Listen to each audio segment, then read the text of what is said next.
গেছে সেটার বিষয়ে এখন স্পেসিফিক কিছু আমাদেরকে জানানি ফায়ার সার্ভিস, তবে তারা বলছে তারা প্রাথমিকভাবে ধারণা করছেন গ্যাস লিকেজ থেকেই এই দুর্ঘটনা ঘটেছে। এবং বাস্তবত বলা যায় যে আমরা যে যারা কাজ করছি এখানে এবং আশপাশে যারা আছেন প্রত্যক্ষদর্শী সবার নাকেই কিন্তু একটা স্মেল, গ্যাসের ভয়াবহ একটা স্মেল পাচ্ছি এবং মনে হচ্ছে যে এখনো বোধহয় গ্যাস ছড়িয়ে যাচ্ছে চারদিকে। এবং আপনি আসলে দেখবেন যে এটা ঘটনা কতটা ভয়াবহ হলে যে এখানে আপনি দেখছেন বাড্ডা কাবাব রেস্তোরাঁ, অর্থাৎ যেই ভবনটিতে তিনতলা যে ভবনটিতে বিস্ফোরণের ঘটনা ঘটেছে এর উল্টো পাশে, সড়কের উল্টো পাশেই ওই রেস্তোরাঁয় কাজ করছিলেন সোলাইমান। তিনি রুটি বানাচ্ছিলেন বলছিলেন যারা প্রত্যক্ষদর্শী তারা দেখেছেন।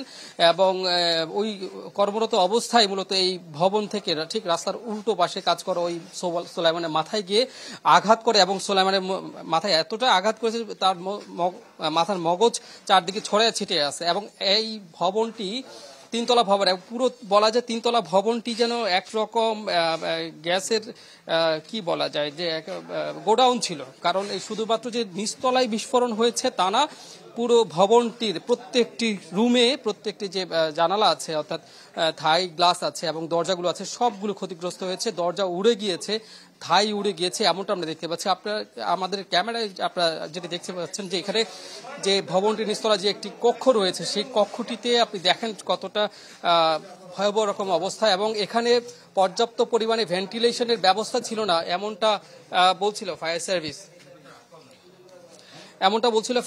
কিন্তু এখানে আপনি দেখে থাকবেন যে একটি ভবনের সাথে পাশের এই ভবনটি মূলত পাশের ভবনের সাথে লাগোয়া অবস্থায় আছে এবং এখানে ভবনটির যে বাথরুম আছে আমরা সেটি যদি দরজাটি আপনাদেরকে দেখাই, সেই দরজাটি আপনি দেখতে পাচ্ছেন যে আগুনে পুড়ে গেছে এবং এই বাথরুমের ঠিক উল্টো পাশেই রয়েছে গ্যাসের চুলো। সেই চুলো থেকে মনে হচ্ছে গ্যাস লিকেজ হয়েছে। আমরা একইভাবে যদি শুধু এই রুমটি না, আমরা একদম বিল্ডিং এর সব কয়টি কক্ষই আপনাদেরকে একদম খুব অল্প সময়ের মধ্যে দেখাতে চাই। আপনি দেখবেন যে আসলে এখানে কি একটা অবস্থা আছে। এখানে মূলত পাশেই ভবনের পাশে মাছের আড়ত, সেই আড়তে কাজ করতেন, এখানে তারা ম্যাচে থাকতেন এবং প্রত্যেকটি রুমই ভয়াবহ রকম ভাবে ক্ষতিগ্রস্ত হয়েছে। এবং সবচেয়ে মর্মান্তিক ঘটনা হচ্ছে যে এতে একটা মানুষের প্রাণ ঝরে গেল।